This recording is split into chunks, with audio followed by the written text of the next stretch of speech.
Hello, welcome to the Grow Your Wealthy Mindset podcast, where it is all about helping amazing physicians just like you create a wealthy life free from burnout and with the financial security to practice medicine on your own terms. I'm your host, Dr. Elisa Chiang. Hello, and welcome back to the Grow Your Wealthy Mindset podcast. So there's a lot of mystery that surrounds the Public Service Loan Forgiveness, or PSLF. And so I'm so happy to have our guest, McGuire, who's a certified student loan professional who's here to help us understand PSLF a little better. Yeah, and thank you so much for having me. I'm looking forward to jumping in and diving into all things student loans. I'm a big student loan nerd, so. So PSLF forgives the remaining balance in your direct loans after the borrower has made 120 qualifying monthly payments under a qualifying repayment plan while working full-time for a qualifying employer. From what I understand, a qualifying employer is any non-for-profit 501c3 organization or a U.S. federal, state, local, or tribal government organization. Can you elaborate on that a little further? So with the employment, you have to be directly employed by one of those entities, a W-2 employee. So you, at this time, cannot be contracted. That we do see that in the physician community, where we do have folks that are contracted through partners groups, but they do the work at a nonprofit entity. You do have to be employed directly by that nonprofit or that government organization. But that there is one thing that's changing with that. So Kaiser Permanente is a great big example of this. Kaiser is a huge hospital system in California and Texas that does not, by state law, does not allow the hospital itself, which is a nonprofit, to contract physicians, to employ physicians directly. They have to be contracted. So the state law prevents them pretty much from being eligible for PSLF. That is actually changing. They have plans to change that in July of 2023 for going forward. So it doesn't sound like it's going to be retroactive, but for those that are prevented by state law by being hired directly by a nonprofit hospital like Kaiser, for example, in California and Texas, you may be eligible here coming up in 2023 going forward. Oh, that's really great news for physicians in California. Mm-hmm. I know that's a big problem for those in California too, because Kaiser is such a big organization. Yeah. So you're talking about the physicians who often are contracted with essentially a private practice who's now working at the nonprofit hospital. So it's really important for them to actually be employed. Their W-2 has to come from the nonprofit. Correct. To be eligible for PSLF. Mm-hmm. Yep. Except for that state law change, because I think that's only going to really be applicable in California and Texas, because that's been the only two states we've seen a big problem with that. Because I think in any other state, you have the decision to be working directly for the nonprofit or the partners group. You're not stopped by state law to do so. So that's an important positive change, I think, for those in your community. What about for people who may be split between like two different groups? Mm-hmm. For example, someone in academics, and maybe they're 0.6 with the hospital and 0.4 with the university. Yeah, that's a good question. So you can work at multiple entities. The key is that you have to have full-time hours with an eligible employer or employers. So let's say you're in academia, which could be a nonprofit, and you're working through the university or at another nonprofit hospital. That is okay. You can have two different eligible employers as long as the hours together add up to be full-time, which their standardized definition that they're coming up in July of 2023 is going to be 30 hours. But that's also the part-time definition that's always existed. If you're working at least 30 hours between two part-time positions that are both eligible for PSLF, that would qualify. So that's good news for those that kind of split their time. Yeah, 30 hours sounds nothing for a physician. Yeah. I feel like most full-time physicians are working 60 hours. Yeah, it's like 30 here, 30 there. And that still feels like part-time maybe. But that's good to know. So two part-time jobs. So if you're working 20 hours in one job and 20 hours in other, like 0.5 FTEs at each one, that still works as long as both of them are nonprofits and qualifying employers. Correct. Mm-hmm. All right. So I know that there are 4 different kinds of income repayment plans, the payee plan, the repay plan, the IVR, and the ICR. Can you talk a little about each different plan and what goes into choosing which plan to go with? Yeah, so the different plans came out over time. So the oldest is income contingent repayment. There's probably not a reason for you to be on this plan unless you're someone whose balance is really small in comparison to their income and you're trying to get to the finish line for PSLF. That's very rare. But income-based repayment, that plan is based on 15% of discretionary income, and then repay and pay or payee, those two came out later. They're both based on 10% of discretionary income. So those two are cheaper. Ideally, you'd want to be on one of those two plans because the goal with PSLF is to pay as little as possible to get to the 120 payment finish line. But one might not have access to payee because for payee, you could not have had any loans outstanding when you had borrowed as of October 1st, 2007. So if you have some of those older loans, you won't have access to pay as you earn because of that eligibility requirement. So maybe the next best option is repay. But repay, the one downside to repay is that it requires you to include your spouse's income as part of your payment equation when they calculate your payment. So that might be problematic if your spouse also earns a lot of income. Maybe they don't have student loans because that will make your payment very high. So that might make there be a reason for you to consider income-based repayment, which is 15% of discretionary income, but it allows you to exclude spousal income if you're filing taxes separately, if repay is too expensive and we don't have access to payee. So do you sometimes counsel to actually maybe push off marriage in order to be able to go with repay? That's a great question. I get that question a lot actually from consults, like, should I be pushing off marriage? And my answer is always no, because I think we can plan around it. But there's also folks that believe more so in spiritual marriage, not legal marriage. So that's totally okay. So we just talked through the pros and cons and how that would pivot the plan one way or another and when that would actually impact the plan, because it sometimes doesn't impact it immediately.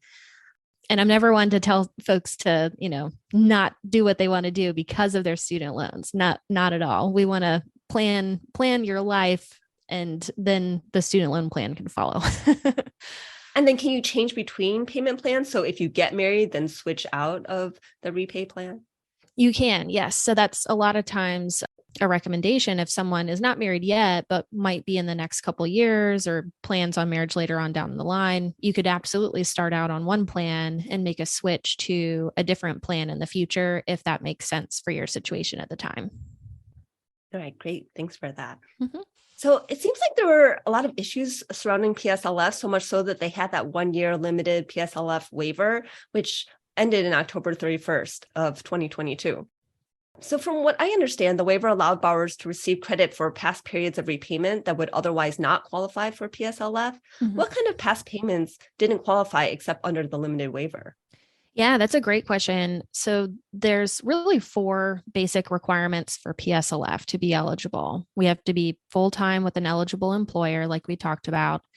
We need to have direct loans, which direct loans, these were issued, they've always been issued, but if you borrowed after 2010, there's probably no chance that you have the wrong loans. So this would just more so be for people who had borrowed before 2010. There's a chance that you have these FFEL loans, which stands for Family Federal Education Loans. And you'll see this on your loan file when you log into your studentaid.gov account. You'll be able to tell if it says direct in front of it, then you would be good to go for PSLF.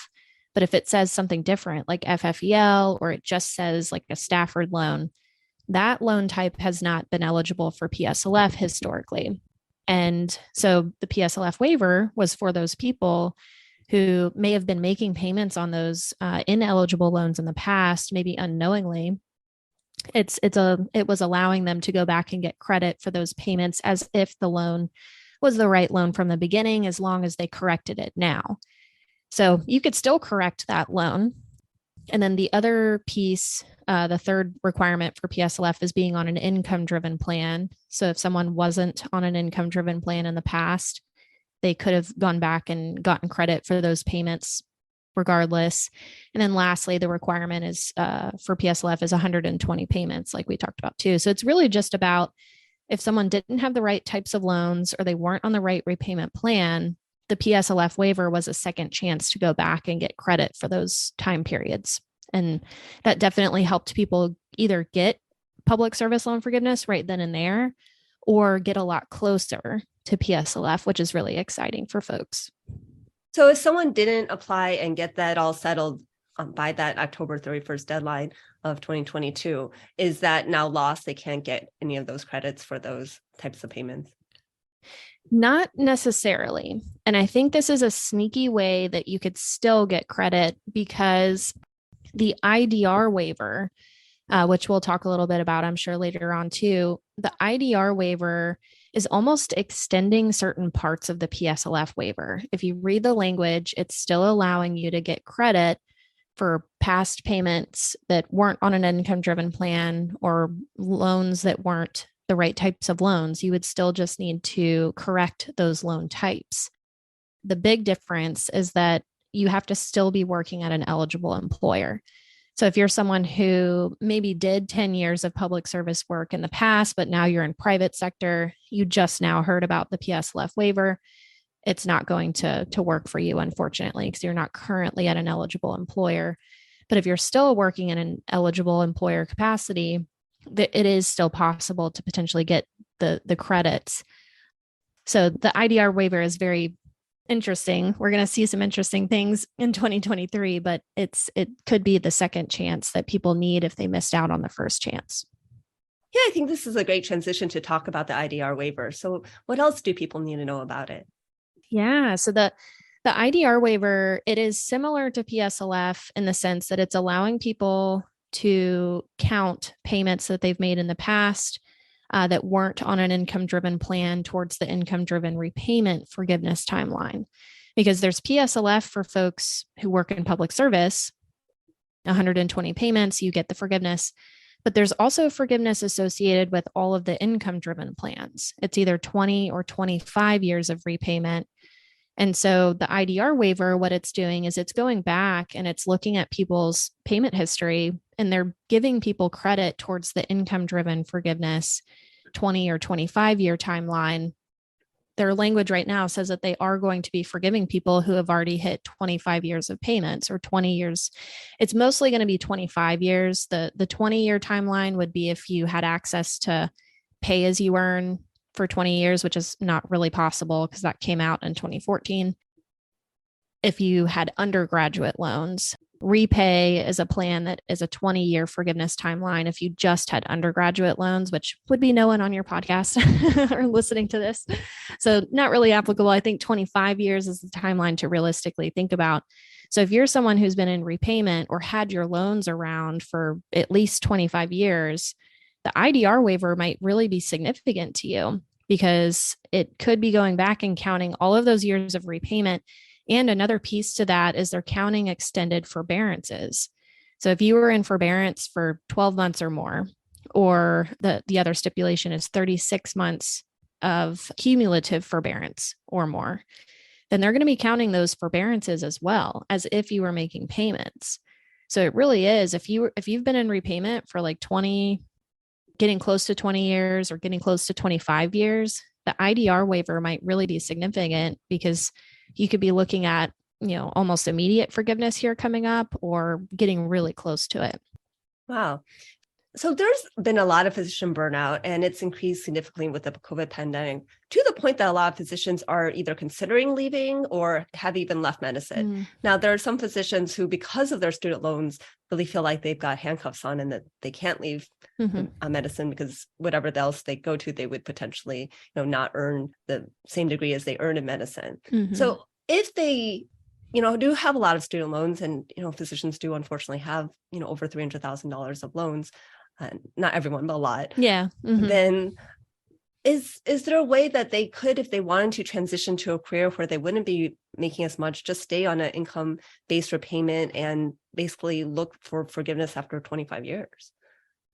Absolutely. Yep. So that's definitely an option. And we talk about that quite a bit in our consultations with folks for those that are feeling burnout or for those that feel like they don't want to continue in their profession or they just want to take a different turn. And I know that the student loan situation can make people feel kind of trapped and feel like they have to see that through because they went to school for that. They feel like they have to, finish that out to pay off the loans. That does not have to be the answer because with the federal student loan system, the income driven plans and the income driven forgiveness is a very real thing. And that mathematically could make a lot of sense for you when we look at it just holistically. And we could do stress testing to figure out, okay, well, if your income dropped by X amount and you weren't in public service anymore, what would that look like if we went the forgiveness route on the income driven plan? How does that stack up to trying to, stay the course with your job or trying to pay it off really aggressively? And you can make some decisions that way by just seeing the numbers and really mapping it out. And I think oftentimes it sounds a lot scarier than it actually is when it's planned out. So I think having a plan is what's important there if you're really thinking about maybe making a change. And I think the unknown is just really what's the scary part. So if we could get down to the bottom of what the numbers look like, that can help make your decision a little easier, hopefully. Yeah, and do you ever talk to physicians about maybe actually changing from where they're currently employed to a qualified employer and trying to go the PSLF route? Potentially, I wouldn't say, you should feel like you should push yourself into a public service direction. But if your career naturally falls in a public service route, like if it is pretty easy to go work for, like if you're interested in academia, to go work for a nonprofit or nonprofit school versus like a private school, like maybe that does sway your decision from one job to another if everything else seems to be pretty similar, because the PSLF benefit is a really great benefit. But I feel like for someone who has to really force it, then I wouldn't suggest it because your mentality is also very important. Like you want to be happy with what you're doing. And I think if you're miserable at your job, just going for just at that job for PSLF purposes, I think other areas in your life are going to suffer. Like mentally, you're going to be drained when you get home. Like you're not going to enjoy your day to day as much. And that has a cost as well. So I think, if it works well and there's opportunities that you're interested in to go that route, then go for it. We could definitely make the PSLF path work. But if not, there will be a plan B. And I think that's important to know is you don't need to feel trapped one way or another because, I think that's what's kind of nice about student loan planning too is, there's lots of options, which may feel overwhelming at first, but I think it's a positive thing that there's lots of options. So with the 120 payments, that's essentially 10 years, right? 10 years and 12 months because payments are monthly. And most residency programs and fellowship programs are typically at academic nonprofit hospitals. So those years of training actually do count towards PSLF, don't they usually? Yeah, they do. Yeah. Physicians are you can very easily be graduating residency, maybe even fellowship with 4 to 5 years of credit towards PSLF already. So and those are the lowest income earning years for you. So it's, nice because you get really cheap credit towards PSLF before your attending salary kicks in and makes the payment a little higher later. It's unique because there's not a lot of other professions that start out that way at all.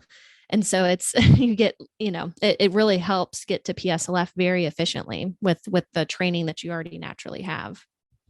Yeah. So if someone is in training in the residency or fellowship, what advice do you have for them to do so if they are planning on applying for PSLF that they make the process as smooth as possible? Ooh, that's a great question. There's lots of things you can do proactively, even if you're just graduating or you're in residency. Definitely, first piece of advice is don't stay in forbearance. And what I mean by this is there is such a thing as residency forbearance where you could pause your payments and not have to pay while you go through your residency training. That is a big negative to do if you're entertaining PSLF, because when you're in forbearance during residency, it technically would not count towards PSLF. Now, there's a couple little stars next to this, or asterisk, that I want to touch on, because right now we're in the COVID forbearance, where we've been in this environment for almost 3 years now, where people have not had to make payments. Payments have been frozen, interest has been frozen. Looks like that's going to continue on until 2023 sometime. This whole time period has counted towards forgiveness timelines for free, as long as you checked the other eligibility requirements. So there's no need to be making payments right now if you're pursuing PSLF, because you're already getting the credit for free. And then another little kind of side note is the IDR waiver might be fixing the people who had stayed in forbearance for extended periods of time. Let's say you graduated in 2015, you went into the residency forbearance from 2015 to 2019, and then went into repayment. And now we're in the COVID forbearance. Those 4 years of time that you spent in forbearance technically would not have counted towards PSLF. But I think this is also what the IDR waiver is coming in and fixing. So as long as you submit documentation for that time period saying that you were in fact working full time at an eligible employer, per the IDR waiver, I think you could still get credit for those time periods. So I went off on a little bit of a tangent there, because that is something I see commonly, that people go into the forbearance, residency forbearance, instead of going into repayment. So if you're just graduating, just starting out, or in residency, make sure you're on an income-driven plan. Thankfully, we don't have to make payments right now, but make sure you're just set up for when payments do kick back in.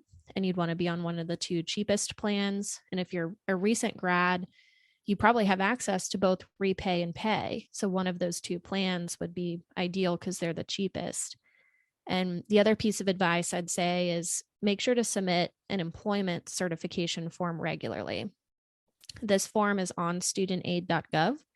It's you could go in, just search PSLF, and you'll be able to submit this form. And what it does is it tells the student loan system that you're actively working towards PSLF.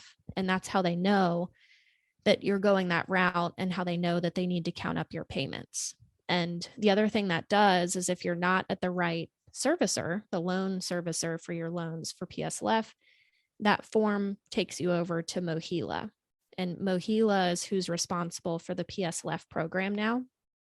So it's always good to be at the right place for PSLF.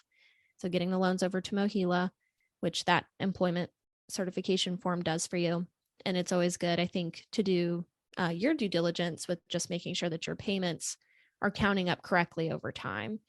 So that form will always retroactively count up how many payments you've had up until this point, so you can make sure that you're on track for PSLF and catch any problems sooner than later, if applicable. That way there's no surprises later on when you apply in the future. That's a lot of good information. So if someone was on forbearance during their residency or fellowship training, it's really imperative that they get this IDR waiver for them. Yep. So that I think the IDR waiver will be applied as long as you submit your employment certification form for that time period. And if you had multiple employers for that time period, make sure to submit one for each employer. All right. So how does this advice change if someone's an attending in their first 5 years and they're working at an eligible nonprofit employer? What can they do to make PSLF as smooth as possible? Mm-hmm. It sounds like doing that form, submitting that form every year is a great way to do that. What else? Mm-hmm. Yeah, submitting your form every year. So when you make a transition to attending, you're probably changing employers. So you'd want to make sure you submit a final employment certification form for your last job to capture all of that employment and your end date, and then submit a new one for your new employer to capture the start date of your employment, and then continue to submit one, I say, once a year going forward. Now, the other thing is to make sure that you stay on an income-driven plan. What's kind of nice about the income-driven plans is when you apply or when you update your income, the application always links back to your most recently filed tax return. So that means there's almost a lag, and when your attending pay actually kicks into your payment. So as soon as you turn attending, that doesn't mean your payment immediately goes up. that means you stay on that same payment that you had. It's locked in for 12 months until you have to recertify or update your income in the future. And then that's based off of the most recently filed tax return. So that does mean that you have about a year, possibly a year and a half lag of when the payment catches up to your income, which is nice. One piece of advice there is one way that you can reduce your adjusted gross income on your tax returns in the future, which is what the payment is based off of, is contribute to pre-tax vehicles like your 401k or 403b through work, which is definitely important because you want to be saving for your retirement. But there's also that mutually, the mutually beneficial thing of also reducing your student loan payment. So the maximum that you can contribute to 403b, 401k, 457 starting in 2023 is going to be $22,500.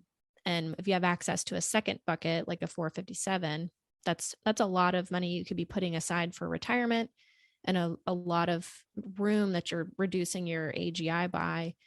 And another thing that you can contribute to would be like HSA or FSA. If you have access to one of those also help reduce AGI, and that helps keep the payment as low as it can be.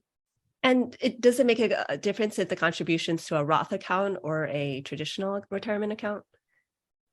It does. Yep. So traditional will be pre-tax. Roth is going to be post-tax. So the Roth contributions will not reduce your AGI, which, that's just something that you have to keep in mind is if you are contributing to Roth, that's still great because you're contributing to retirement. It's, going to be tax-free in the future when you take that money out, but it won't have any impact on your student loan payment. So your payment will be based off of your kind of gross income, because that's not going to be a deduction, if that makes sense. Yeah, that totally makes sense. So a lot of times for physicians, you get to the point where when you do a traditional IRA, you can't actually deduct it from your taxes anymore. So you kind of do that backdoor Roth IRA. Mm-hmm. Yeah, the backdoor Roth, it won't impact the AGI, but it is definitely still a strategy you could use to be able to contribute more to retirement. And also, I like to say too that the answer for going the PSLF route is never to make less money. I get that sometimes where people will almost get mad when they get a bonus or when they get a pay raise. They're like, dang it, it's going to make my income higher. And that's true. It might make your payment a little higher, but also keep in mind that payment is just a small proportion of your income. You still have a lot more of that bonus or that higher income that can go towards other productive things. So don't be sad if you're making more money over time. That's never something you should feel. I'm glad you brought that up because, right, it's only 10% of your income, right? So you still get to keep, well, there's other taxes and such, but you're still getting to keep a lot of that bonus. Yeah.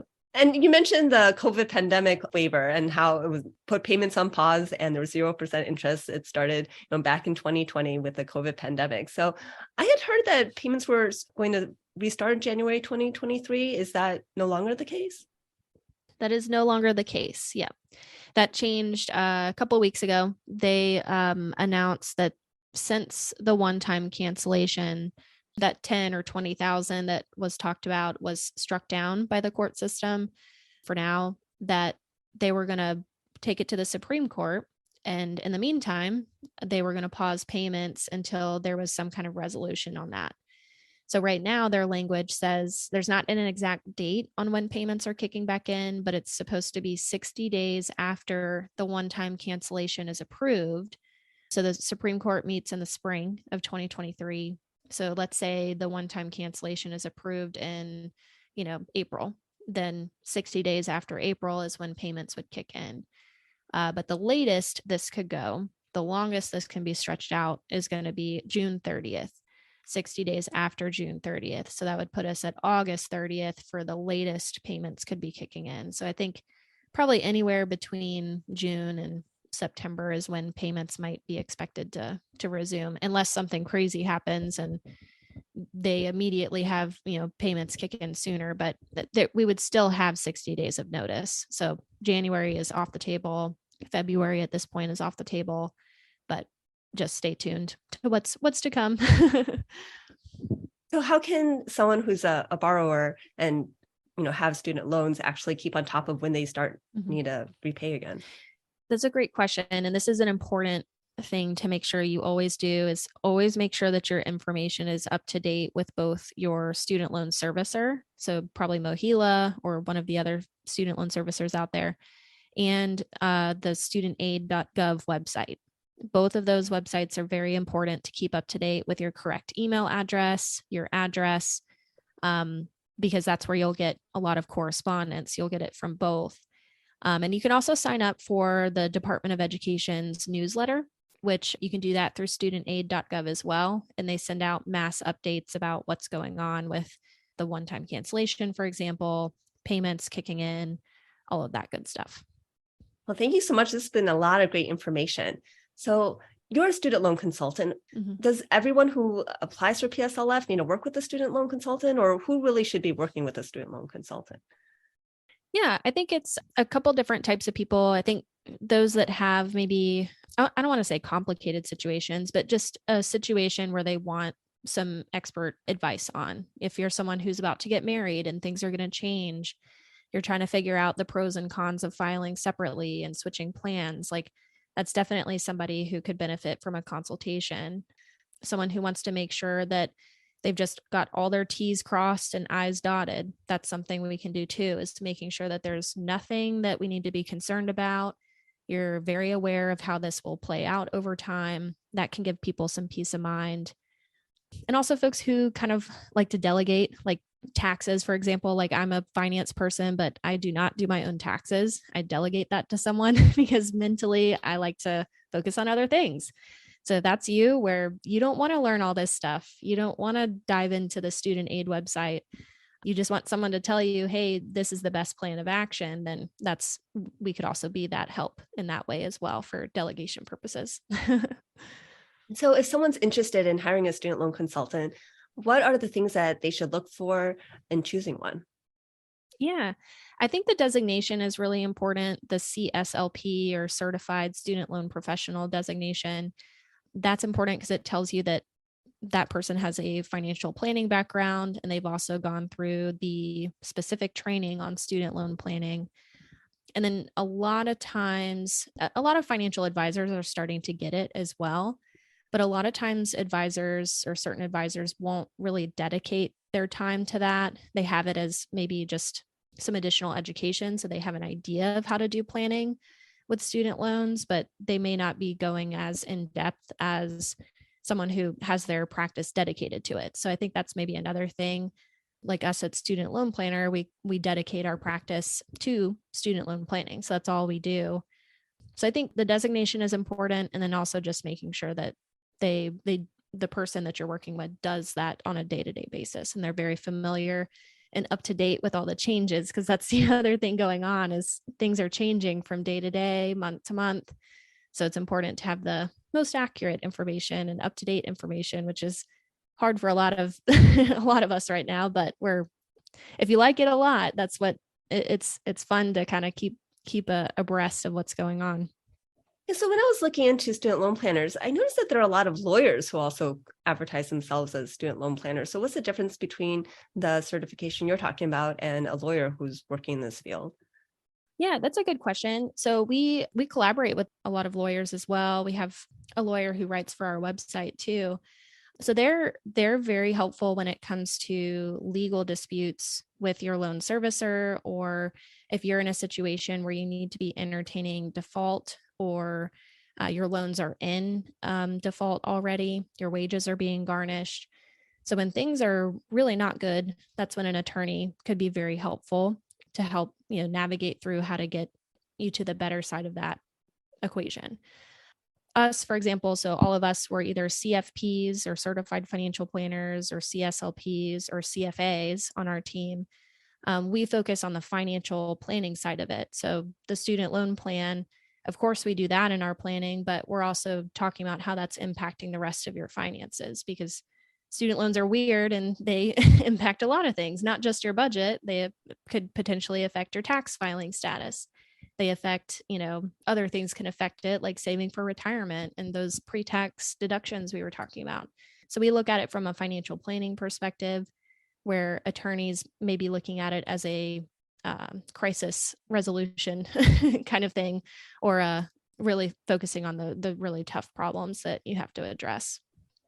And if someone's thinking about working with a student loan consultant, are there kind of different packages, or does it depend on what their current position is, whether they're still kind of in the process of making payments versus they've made their 120 payments? Like, what does it look like to work with someone like you? Yeah, so I know I'll speak for just us. So with Student Loan Planner, we just charge a flat fee, one flat fee for anyone who already has student loans. And then for those who don't have student loans yet, who are going to school, we call that a pre-debt consultation. We charge a slightly cheaper fee. So we're just a one-time fee. And then we have a returning client fee that we charge if someone wanted to do a follow-up consultation like a couple years later on, or every year if they wanted to meet with us once a year. So it's kind of a flat fee for a current plan, essentially. Yep. Yeah. And our flat fee currently is $595. And then the returning fee is $495 if you're a returning client of ours. And then a pre-debt consultation, if you're someone who's maybe still in school borrowing or about to go to school to borrow, we charge $395. And that's the flat fee you could expect there. And so would it be like a one-time meeting and just going over what the borrower should do, or is it kind of multiple meetings? What does that look like? Oh yeah, good question. I could have elaborated on that. So we do a 1 hour consultation together. Beforehand, you would send us some information on your loans. So when we get together, we first talk just about your goals, your big questions, what you're trying to accomplish, and then we hit the ground running. We've already done some number crunching. We already have an idea of what we want to be thinking about for our plan, but then we go through it real time together on our consultation, and we do it over Zoom. So we do screen share so you can see what we're looking at and what we're planning off of. And then by the end of that consultation, we have our full plan of action, how to implement it. We send you a write-up of your plan and your next steps. And then you have access to us for 12 months for any follow-up questions on that plan. So that's for if you run into any problems with trying to implement what we had talked about, or you got any weird correspondence from the student loan servicer, whatever it is, we'd be there to support for the rest of the year. Great. And how much like other financial planning goes into that plan? Like we talked about investing into tax deferred retirement accounts. Yeah, so that's a part of probably the end of our call where we just discuss, this is the plan of action based on the numbers we know true today. If you were to contribute to retirement more, this is an idea of what that would do to the plan, how that reduces your payment. And then we would also talk through the tax situation. So that's part of the plan as well when we do our consultation, is if you're married, deciding if we should be looking at filing jointly or separately.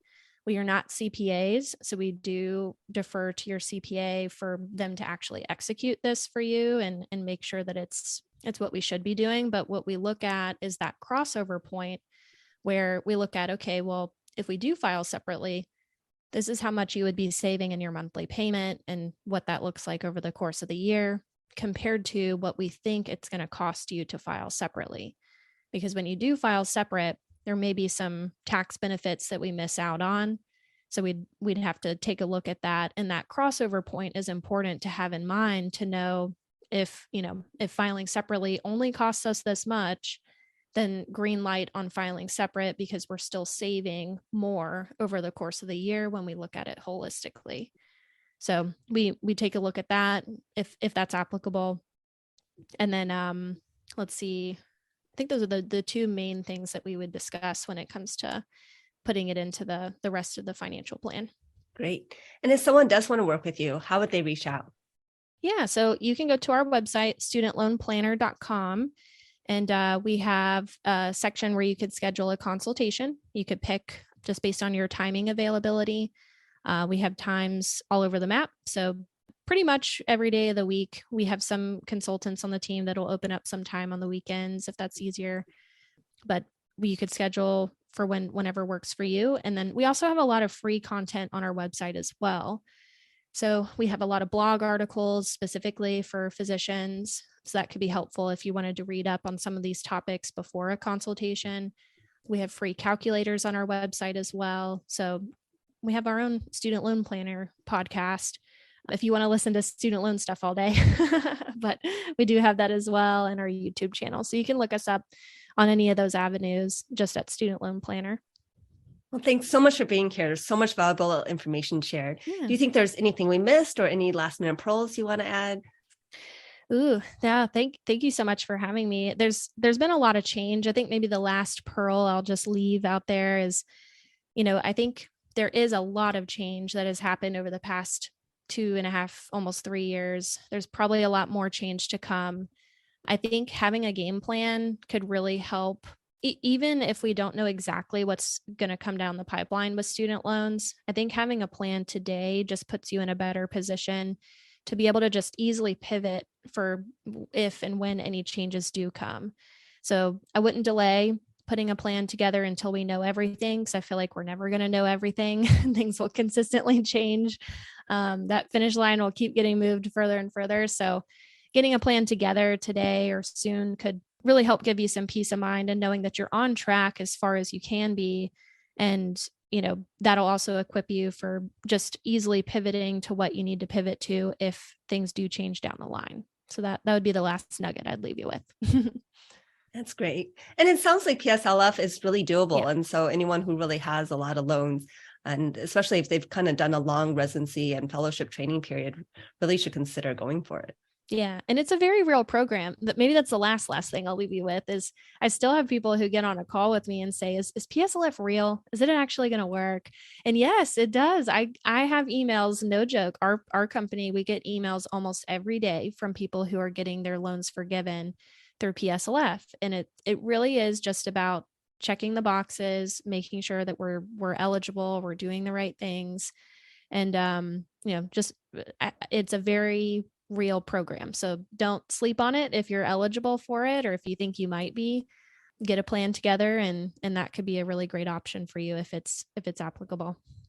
Yeah, thanks for saying that, because I recently coached a client who had that kind of belief of like, is this even real? Do people actually get PSLF? And I had to tell him, I've actually coached multiple clients who've gotten PSLF through the coaching. And, I coach them through kind of just going through the process. And, it can be difficult. Like you have to reach out to your old institutions, like sometimes multiple times in order to get those forms filled out, but it is totally doable. And when you actually break it down to, it might seem like a lot of time, but for how much money you can get forgiven, it's really well worth your time, even as a physician.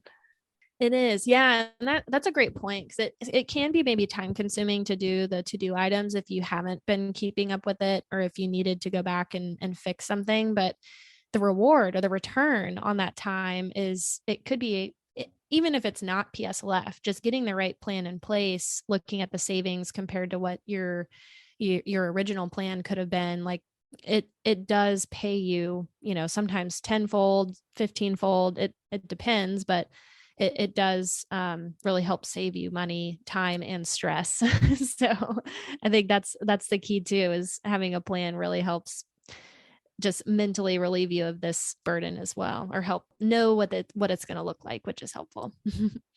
Thanks so much for coming on, and thanks to our listeners for listening. And we'll be back next week with another episode of the Grow Your Wealthy Mindset podcast. If you enjoyed this episode, I would love it if you could share it with your friends and colleagues. And now for the disclaimer. I am not a certified financial planner, accountant, or attorney, and nothing I say should be construed as professional investment, tax, or legal advice. This show is primarily for your education and entertainment. I am a physician, but I'm probably not your physician. So if you need any medical advice, please contact your own physician. Thank you.